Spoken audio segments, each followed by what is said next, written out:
the stuff that comes crawling out of those cans and bottles should not be anywhere in a food environment.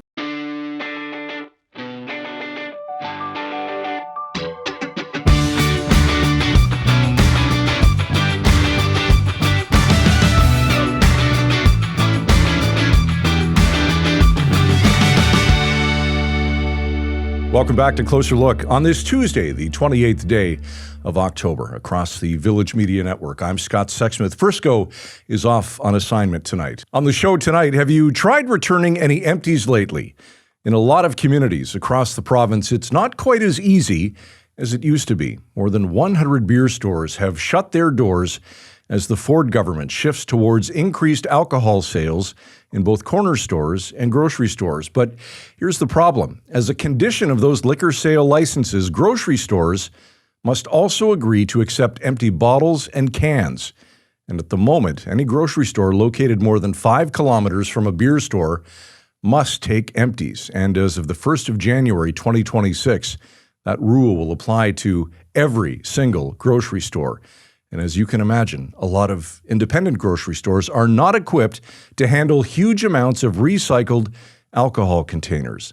They worry about things like potential health impacts at their stores. And some have said they'd rather scrap their liquor license altogether than deal with people's dirty beer bottles. On tonight's episode, we revisit a recent interview with Gary Sands, Vice President of Government Relations at the Canadian Federation of Independent Grocers. We want to talk to you about an issue that may not be on a lot of people's minds tonight, but will be soon, and that issue is empty beer bottles. There's a bit of a problem looming, especially for independent grocers across the province. Gary, what's the concern?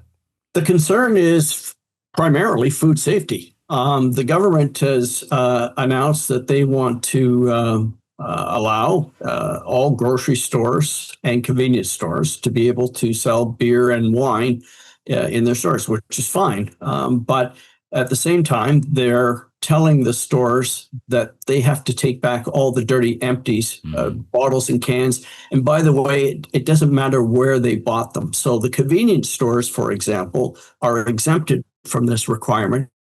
But even if you bought the products at the convenience store, the independent grocer would have to take them back. So the first thing is, remember too that the retail footprint, and that's a fancy way of just saying the store size, is going to be a little smaller for a Main Street grocer as opposed to a Bay Street grocer. So the challenges of taking these empties back are going to be more pronounced in a smaller store setting. So the first question we've asked the government, we're still waiting for an answer, it's been a deafening silence, has been, where do you suggest in the store that customers bring these dirty bottles and cans, other than providing an asylum for yellow jackets? The stuff that comes crawling out of those cans and bottles should not be anywhere in a food environment. So where should it go? By the bakery section, the fruit and vegetables, maybe the yellow jackets are like that, or by the meat section. And in addition, the government is saying you have to then find a separate space in your store, clean them, sort them, and make them ready for the beer store to pick up. So even aside from the food safety stuff, now the retailer, an independent grocer who's on a margin of 2%, and I didn't pick that figure out of the air, by the way, that's overall 2% is StatsCan for independent grocers. So out of that, now you're going to have to chop off some of the space in your store to make room for all these dirty cans and bottles, which means a loss of revenue because something is coming out. And again, we've asked the government, any suggestions on what should come out? And just a deafening silence. And if I could just add one point, and this is what makes it even more of a head scratcher. A few weeks ago, I should explain to your listeners, there's a discount allowance that the LCBO provides of 10% to retailers, convenience stores, restaurants, bars when they're ordering, the beer and wine to offset the costs of getting this stuff on your shelf and all that stuff. A few weeks ago, they increased the discount allowance for the convenience stores to 15%, but they left grocery at 10%. Now, the average person would probably wonder, well, why would you do that? Because you've exempted the convenience stores from having to accept the empties. You're plopping this all on grocery, but you're going to increase the discount allowance for the convenience stores and not the grocery. And to be honest with you, I thought, if anything, they would have tried the reverse, giving it more to grocery. Even then, that would, I'll be honest with you, it wouldn't have made a difference because food safety can't be negotiated on price. That's right. But that's where we're just perplexed at what the government is doing. And this stuff with the convenience stores particularly rankles the independents. Independents are small businesses. The two biggest players in the convenience store sector are Couche-Tard and 7-Eleven. Couche-Tard, which is Circle K, for your listeners, that would be pretty visible, they're bigger than Loblaws. 7-Eleven has their headquarters in Texas. So why are you providing extra benefits and exemptions to those guys and the independent grocers who are family-owned businesses here in Ontario? They're not big monolithic chains. They're hitting them over the head. It's a great question. I wonder, did the independent grocers, did anyone know that when the government announced that they were going to allow more sale of beer, wine, and spirits in grocery stores, that you'd be on the hook, that the grocery stores would be on the hook for dealing with empties? Was that known at the beginning? No. And in fact, when it became known, that's why you're having so many grocery stores. I'll just pick for the independents. The pickup's been about 5%. So it's been very low. And in fact, some independents already had beer and wine licenses, which were given to them under the previous government because the Wynne government first started this trend.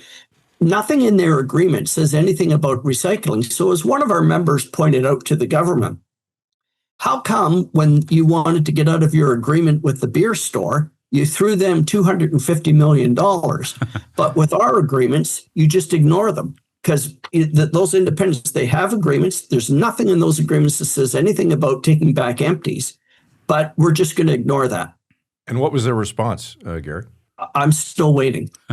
Just like the other ones. Gary, I'm being honest with you. Yeah, you guys, you could reach out to the government. You'll get the same answer we did, which is crickets. And are you still waiting for an answer as to why convenience stores got that 15% discount versus grocers at 10%? Anybody challenge the government? Oh, no. We've asked them, and we're still waiting for an answer to that one. Why are small business grocers not getting that, and the big monolithic multinational chains like Couche-Tard and 7-Eleven are getting it? No answer.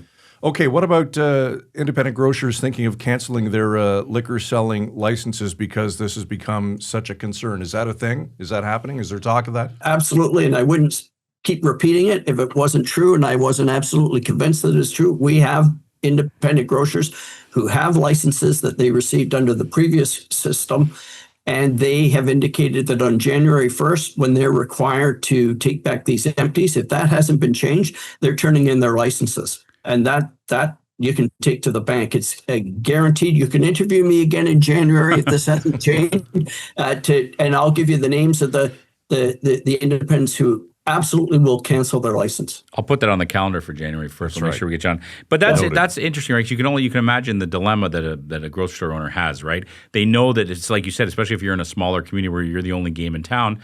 People want to be able to buy liquor at your store. Oh, sure. But you're also struggling with, I can't handle this demand where I have to take back all the recycling. That's a tough call for an owner. It is. But especially, we have to think outside of Toronto. I at least I'll speak for myself. I'm here in Toronto, but we have to think about the rest of the country, the rest of the province, and much of this province is much different than Toronto. So just so I'm clear, Gary, by January 1st, it's mandatory that if you're part of this, you have to be accepting recycling, and only a few right now have actually opted in and started doing that. Is that right? That's right. If you are within 5 right now, if you're within 5 kilometers of a beer store location, you do not have to accept the recycling. As of January 1st, that reference is completely gone. It doesn't matter if there's a beer store next door to you. You have to accept the recycling. Okay, I see. And You do expect, like you said, that some stores are just going to say, forget it, we're not going to bother. I guess the question I had for you is, what are the horror stories you're hearing? Like, you've talked about how stores are saying, geez, where am I going to put these things? Are some stores being just overrun with people coming back with their empties? Yeah, the only one I can give you an example, because like I said, we've had a very low pickup, but we have one grocer, his name's Gordon Dean. He has 4 stores in Eastern Ontario, and because of that beer store requirement, he is taking them back. And the stuff he's telling us about would I don't have much hair left, but it makes it stand on edge. He says they're dirty. The stuff that's crawling out of these things, there's flies, bugs, yellow jackets, and he says the smell is just horrendous, and it certainly does not enhance the shopping experience. He's had to install these special pest things in the area where they're supposed to be stored. He's had to hire extra staff just to deal with it. It's just a nightmare. And he said the other thing is, when the beer store comes to pick it up, I can't remember the name of the equipment they use to pick up the empties, but he said, I don't want it in my store. He had to tell them no, because they go to different locations, but they never clean it. Ugh. So, like I said, it's just a nightmare. And when other retailers, grocers hear about that, it convinces them, no way. Here's what I don't understand. You've got one side of the government mandating this, but then you've got another side of the government who's also mandating certain health regulations, health and safety requirements that need to be met. Yeah, they're talking out of both sides of their mouth. But that's hilarious that you're saying. I shouldn't say hilarious. That's actually one of the issues we took back to them is saying we've got your own government, public health authorities, and the CFIA enforcing certain regulations and expectations that you have around retail grocery. This requirement completely flies in the face of that. Can you tell us what your consultation with those bodies indicated? Mm-hmm. And I'm still waiting for that answer. That's all for Closer Look tonight. Be sure to follow us on social media. Subscribe at closerlookpodcast.ca and reach out, of course, anytime at closerlook@villagemedia.ca. Tonight's program produced by Derek Turner. Frisco and I will be back tomorrow night at 7 with another edition of Closer Look. Enjoy your night. Frisco and Scott's Wardrobe provided in part by Moores, Sault Ste. Marie.